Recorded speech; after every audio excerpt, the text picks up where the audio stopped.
नमस्कार। मैं हूं सुनील बॉबी और आप इस समय देखना शुरू कर चुके हैं अपना खास कार्यक्रम एजुकेशन एंड जॉब बुलेटिन यानी बिहार शिक्षा समाचार, जहां बातें करते हैं बिहार शिक्षा विभाग की खबरों की, बिहार के नियोजित शिक्षकों और बिहार के बीपीएससी शिक्षकों और तमाम छात्र छात्राओं के लिए हम खबर अपडेट करते हैं।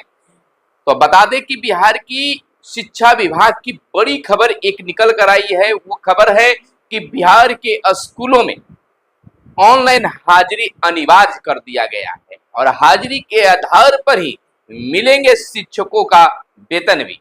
अक्टूबर से ऑनलाइन हाजिरी पर मिलेगी सैलरी। ई शिक्षा कोष ऐप को विभाग ने किया अपग्रेड। सितंबर से अपग्रेड वर्जन करना होगा डाउनलोड। हेडमास्टर के भी ऑनलाइन हाजिरी अनिवार्य। शिक्षा विभाग के एसीएस ने सभी डीईओ को दिए हैं खास आदेश पत्र।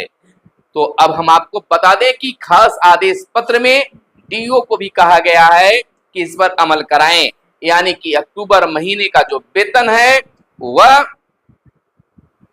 ऑनलाइन हाजिरी के आधार पर ही कर दिया गया है, यानी कि अब ऑनलाइन हाजिरी मस्ट हो गया है। वहीं हम आपको बता दें कि बिहार के नियोजित शिक्षक सक्षमता 2 की परीक्षा दे चुके हैं, यानी सक्षमता 2 की परीक्षा भी 26 अगस्त को समाप्त हो गया।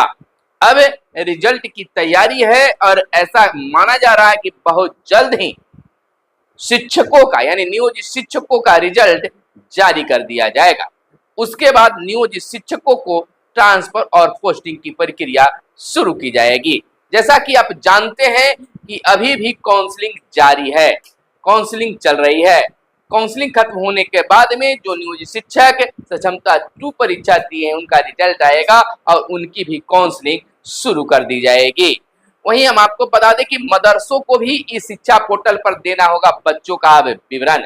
आपको बताते चले कि बिहार राज्य मदरसा शिक्षा बोर्ड से समृद्ध मदरसों में भी नामांकित बच्चों का विवरण इस शिक्षा कोष पोर्टल पर अपलोड करना होगा। पटना के जिला शिक्षा पदाधिकारी ने मदरसा बोर्ड के प्रशासक बी कार्तिकेय धनजी से मिले निर्देश के बाद जिले के स्थित सभी गैर सरकारी मान्यता प्राप्त प्रस्वीकृत अनुदानित और गैर अनुदानित मदरसों को 31 अगस्त तक नामांकित बच्चों का विवरण अपलोड करने का निर्देश दिया है। वहीं हम आपको अगली खबर के रूप में बता दें कि सुविधा है बिहार में 7,000 डाकिया घर घर जाकर बनाएंगे अब बच्चों का आधार कार्ड।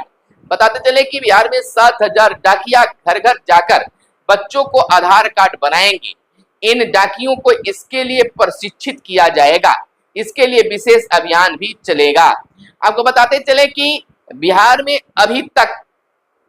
अभी 10,000 डाकिया हैं। फिलहाल 2800 डाकिया घर घर जाकर कह सकते हैं कि घर घर जाकर मोबाइल किट से आधार कार्ड बना रहे हैं, लेकिन अब इसकी संख्या बढ़ाई जाएगी। अब 7,000 और डाकियों को आधार कार्ड बनाने का प्रशिक्षण दिया जाएगा। प्रशिक्षण के बाद डाकिया का चयन लिखित परीक्षा से होगी। परीक्षा पास करने पर उन्हें अटेंडिंग नंबर मिलेगा। इसके लिए डाक विभाग ने ईवाईटी से अगले 40 दिनों के लिए 3 स्लॉट बुक की है।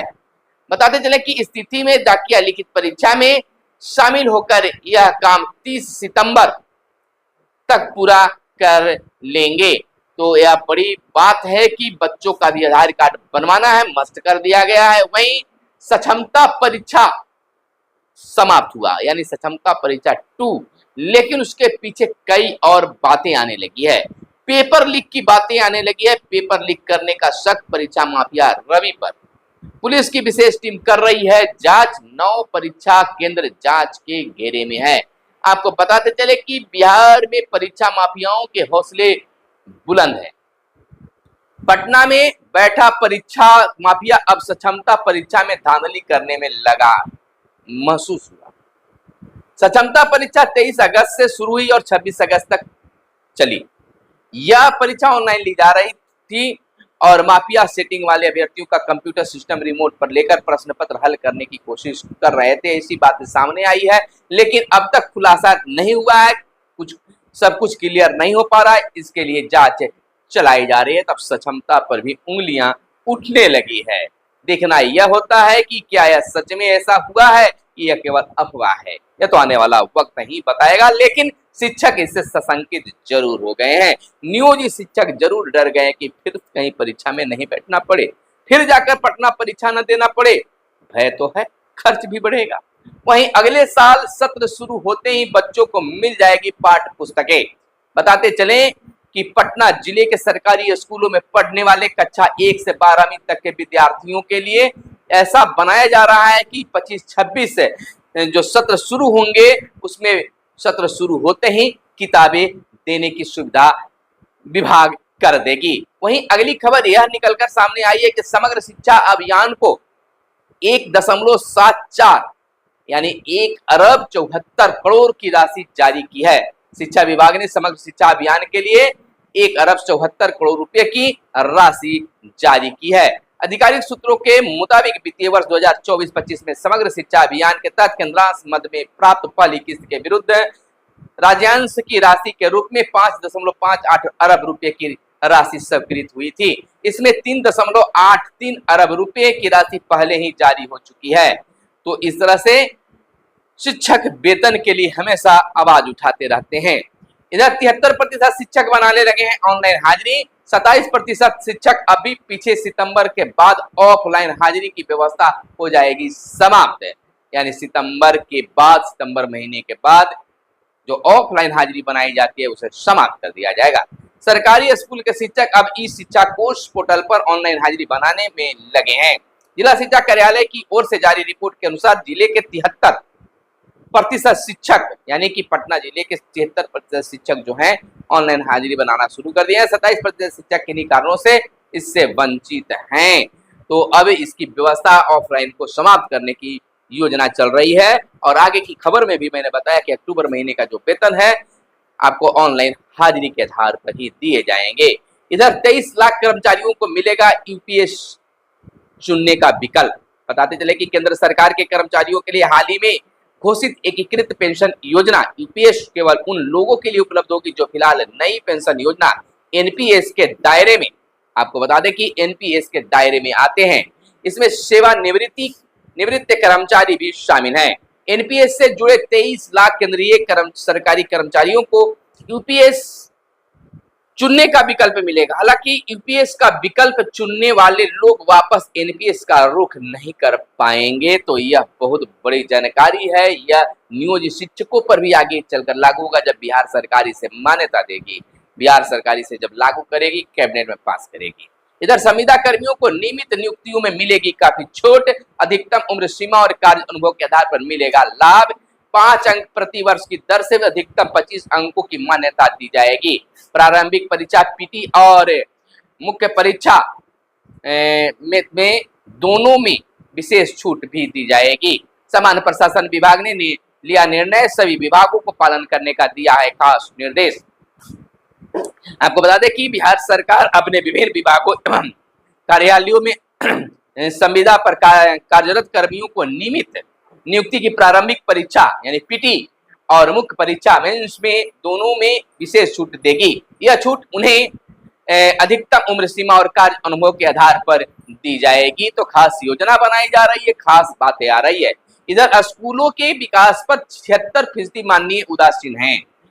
364 में महज 87 प्रतिनिधियों ने भेजे हैं स्कूल के नाम। महज 950 स्कूलों के लिए प्राक्कलन बनाने का आदेश दिया गया है। बेलहर बांका के विधायक ने सबसे अधिक 41 स्कूलों की अनुशंसा की है। तो माननीय विधायक जो है शिक्षा के प्रति कितने संवेदनशील है इस रिपोर्ट से आप जान सकते हैं। इधर राज्य के 72,000 स्कूलों में अंकित होगा 1098 यानी 1098 नंबर। हर एक बच्चे तक पहुंचेगा अब चाइल्ड लाइन नंबर। अब तक केवल कर्नाटक के स्कूलों में यह सुविधा थी, जो अब बिहार के स्कूलों में भी बच्चों को मिलेगा। यौन शोषण से बचने, बाल मजदूरी रोकने, शारीरिक शोषण खत्म करने आदि से बच्चों को बचाने के लिए सरकारी कवायद तेज कर दी गई है।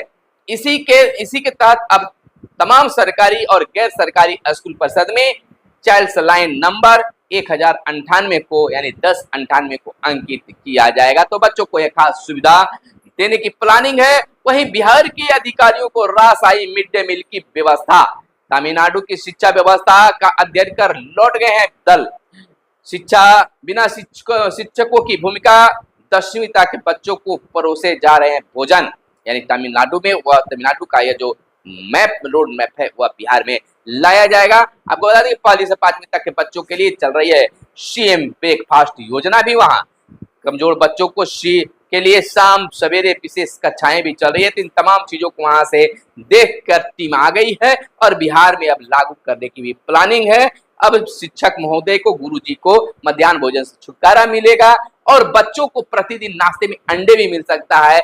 वहां तमिलनाडु में जिस प्रकार से बच्चों को भोजन से के साथ साथ सुबह की नाश्ते भी मिलती है, तो वह बिहार में भी लागू किया जा सकता है। खैर क्या कुछ होगा यह तो आने वाला वक्त गवाह होगा। फिलहाल बिहार के नियोजित शिक्षक अपने ट्रांसफर और पोस्टिंग को लेकर काफी इंतजार में हैं और निराश भी हो रहे हैं, कभी खुश भी हो रहे हैं। लेकिन खुश कोई खास खबर सरकार की ओर से, विभाग की ओर से निकल कर नहीं आ रही है कि कब क्या कुछ होगा, कैसे इसकी कवायद आगे तेज होगी। तो कैमरे के पीछे है मिस्टर साहिल। फिर मिलते हैं अगले वीडियो में, तब तक के लिए इजाजत चाहिए। लेकिन उससे पहले आपसे आग्रह है, निवेदन है, प्रार्थना है, रिक्वेस्ट है कि आप चैनल को जरूर सब्सक्राइब कर लीजिएगा, वीडियो को शेयर कीजिएगा और वीडियो पसंद आया हो तो लाइक जरूर कीजिएगा। धन्यवाद। जय हिंद, जय भारत, वंदे मातरम।